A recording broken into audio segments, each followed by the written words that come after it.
Assalamualaikum warahmatullahi wabarakatuh. Perkenalkan, saya Nurjana dengan NIM terakhir 06, Prodi Agroindustri A35. Baiklah, di sini saya akan menjelaskan tentang materi mata kuliah Teknologi Pengolahan Hewani, modul penanganan dan pengolahan hasil perikanan. Penanganan dan pengolahan hasil perikanan, di mana hasil perikanan merupakan bahan pangan yang mudah rusak yang disebabkan oleh degradasi mikrobiologis dan aktivitas enzim. Hasil perikanan dibagi menjadi dua, yaitu moluska dan krustasea. Moluska yaitu filum besar hewan yang tak bertulang belakang. Adapun ciri-ciri moluska yaitu bertubuh lunak, memiliki mantel atau sebuah lapisan tebal yang menutupi tubuh mereka, rongga mantel, radula atau sebuah organ seperti lidah dengan barisan gigi-gigi kecil, tetapi hanya sebagian besar moluska yang memiliki radula dan sistem organ terdiferensiasi. Adapun kelas utama moluska yaitu Gasteropoda atau siput dan keong, Bivalvia atau karang-karangan, Cephalopoda atau sotong, cumi-cumi, gurita, Polyplacopora atau chitons, dan Scapopoda atau karang gading. Contoh hewan moluska yaitu siput, karang, gurita, keong, dan cumi-cumi. Hewan moluska dapat diolah dalam bentuk pembekuan, pengalengan, dan pengeringan. Adapun produk samping dari hewan moluska yaitu cangkang kerang, pewarna, bahan kosmetik, suplemen, bahan pengikat, chitin, dan chitosan. Nah, krustasea. Krustasea berasal dari bahasa Latin, yaitu kata krusta yang berarti cangkang yang keras. Krustasea yaitu hewan akuatik yang terdapat di air laut dan air tawar.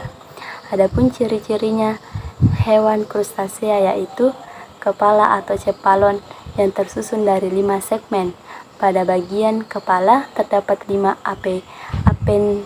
appendages atau tungkai atau anggota tubuh, yaitu 2 pasang antenae, 1 pasang mandibula, dan 2 pasang maksila.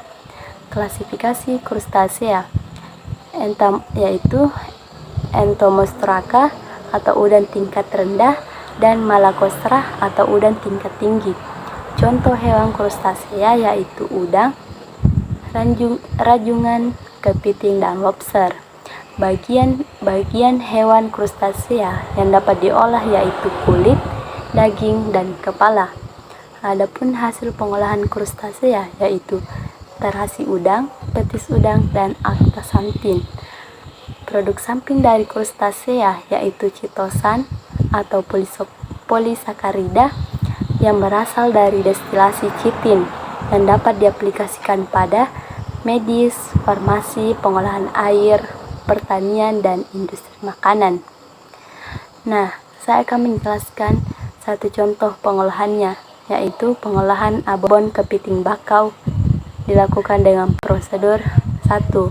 Penerimaan bahan baku, di mana sebelum bahan baku dibongkar terlebih dahulu dilakukan pengecekan untuk memastikan apakah daging kepiting masih segar atau tidak segar. Setelah itu dilakukan penimbangan.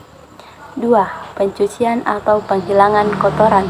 Daging kepiting dicuci untuk membersihkan kotoran yang menempel pada daging kepiting dan sisa cangkang kepiting yang masih menempel. 3. Pengukusan. Dilakukan pemasakan dengan cara dikukus sampai daging kepiting lunak. 4. Pemasakan bumbu. Proses pemasakan bumbu ini dilakukan agar semua bumbu tercampur rata dan aroma pada bumbu lebih harum sehingga cita rasa pada bumbu lebih terasa.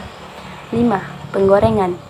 Pada proses penggorengan ini dilakukan pada suhu mencapai 170 sampai 190 derajat Celcius. 6. Pengeringan. Pengeringan merupakan metode pengawetan dengan cara mengurangi kadar minyak abon setelah proses penggorengan sehingga daya simpan dapat diperpanjang. 7. Sortasi atau pemisahan ampas bumbu.